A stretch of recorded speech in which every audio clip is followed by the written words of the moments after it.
To turn on or off one-handed mode on the Redmi Note 14S, let me quickly show you how you can do this. First of all, you will have to go into the settings. From here, you have to scroll all the way down and go for the additional settings.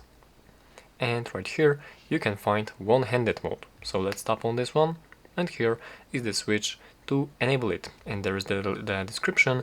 To turn on the one-handed mode, you will have to swipe left or right from the center of the navigation panel. And here is this the graph, the animation of how you can do this. So as we have this option enabled, let's now perform this shortcut. And as you can see, we have this one-handed mode now enabled. And right here there is this description.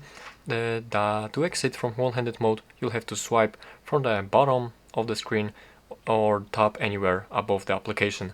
So like it works only for applications, and simply tap right here to disable it, to turn off this one-handed mode. And yeah, that's how you can do this.